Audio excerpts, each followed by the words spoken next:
పడమట వైపు పెన్నా నది, కోటకు 3 వైపులా ఆ కోట ఎత్తైన కోట గోడ ప్రహరీ గోడలు, తర్వాత కోట ప్రహరీ గోడ అనుకొని లోతైన అగర్తలు అంటే కాలువలు, ఆ కాలువలో నీరు, అందులో ముసళ్ళు. ఇది సిద్ధవటం కోట యొక్క రక్షణ సిబ్బంది అనమాట. సో ఈ సిద్ధవటం కోట కడప నగరం నుంచి 24 కిలోమీటర్లు ఉంటుంది. ఈరోజు మనం సిద్ధవటం కోటను మొత్తం ఎక్స్ప్లోర్ చేద్దాము. అంతకుముందు మీకు సిద్ధవటం కోట గురించి ఒక 4 పాయింట్లు చెప్తాను. కొన్ని తెలుసుకునే విషయాలు మీకు ఎక్స్ప్లెయిన్ చేస్తాను. దాదాపు 700 సంవత్సరాల పాటు 18 మంది రాజులు ఈ కోటను పాలించారు. ఈ కోటకి 2 వైపుల ద్వారాలు ఉన్నాయి. ఒకటి తూర్పు వైపున, ఇంకొకటి పడమటి వైపున.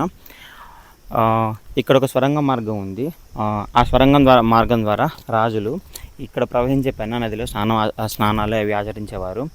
ఇంకొకటి ఏంటంటే ఈ సిద్ధవటం కోటకి ఆ సిద్ధవటం అనే పేరు ఎలా వచ్చిందంటే, ఇక్కడ పూర్వం సిద్ధులు అనే వాళ్ళు ఎక్కువ ఉండేవారు. పైగా వటవృక్షాలు అంటే మర్రి చెట్లు అవి ఎక్కువ ఉండేవి. అందువల్ల ఇక్కడ సిద్ధవటం అనే పేరు వచ్చింది.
రాజులు పెన్నా నదికి వెళ్ళడానికి ఒక సొరంగ మార్గం ఉంది.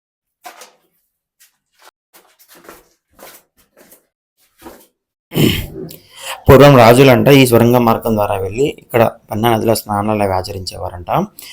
ముందు ఇది మనకు జిల్లాగా ఉండింది, కానీ ఈ పెన్నా నది ఉప్పొంగినప్పుడల్లా అటువైపు వారికి ఇటువైపు వారికి సంబంధాలు లేకుండా అయిపోయావంట. అందుకని కడపకి జిల్లాగా మార్చారు.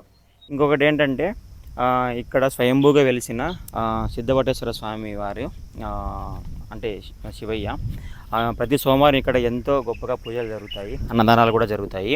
అలాగే ఇంకొక గొప్ప విషయం ఏంటంటే ఈ పెన్నా నదిన కాలువ పొడవున మనకు దేవాలయాలు ఉన్నాయి. ముఖ్యమైన దేవాలయాలు అంటే రంగనాయక స్వామి వారు, తర్వాత కామాక్షమ్మ టెంపుల్, సిద్ధవటేశ్వర స్వామి, బాలబ్రహ్మ స్వామి, ఇలా చాలా ముఖ్యమైన గుళ్ళు ఉన్నాయి. ప్రజెంట్ మనం వచ్చే టైంకి అంటే సమ్మర్ సీజను, పెన్నా నదిలో వాటర్ లేకుంటే చాలా బాగుంటుంది, చాలా అంటే చాలా బాగుంటుంది. సిద్ధవటేశ్వర స్వామి దేవాలయం అని చెప్పాను కదా, ఆ సిద్ధవటేశ్వర స్వామి దేవాలయాన్ని శ్రీశైలానికి దక్షిణ ముఖద్వారంగా భావిస్తారు. రాజుల పరిపాలన తర్వాత నవాబుల పరిపాలన వచ్చింది కదా, మొత్తం అంతా ధ్వంసం చేశారు. మనం ఇప్పుడు తూర్పు వైపు నుంచి ఎంటర్ అయ్యాం కదా కోటలకి. మీకు పడమటి ముఖద్వారం చూపిస్తాను.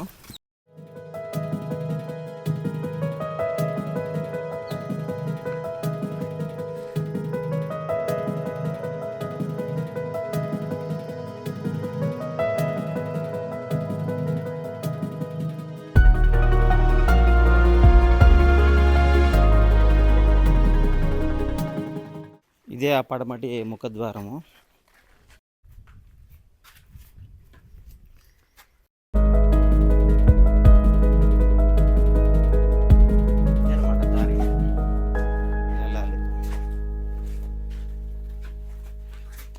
ఇది ముఖద్వారం, పడమటి ముఖద్వారం సిద్ధవటం కోటకి.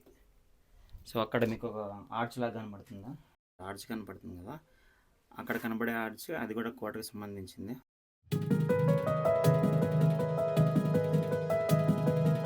ఇక్కడ కనపడుతుంది కదా, దీన్ని అకర్త అంటారు. అకర్త అంటే చెప్పాను కదా, కాలువలాగా అనమాట. ఈ కాలువ మొత్తం వాటర్ నింపేసి అందులో ముసలిని వదిలేటారనమాట, అంటే శత్రువుల నుండి రక్షణ పొందడానికి.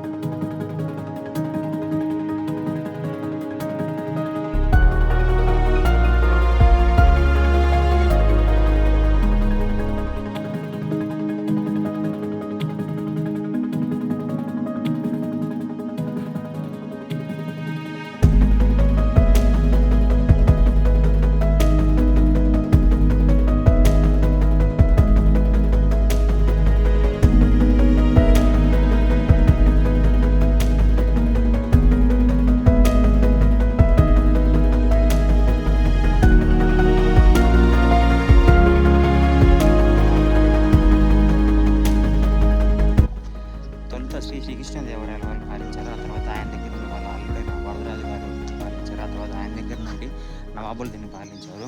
సో వాళ్ళ పాలనలో ఆల్మోస్ట్ అంతా ధ్వంసం అయ్యింది. అక్కడక్కడ మొత్తం కోట అయితే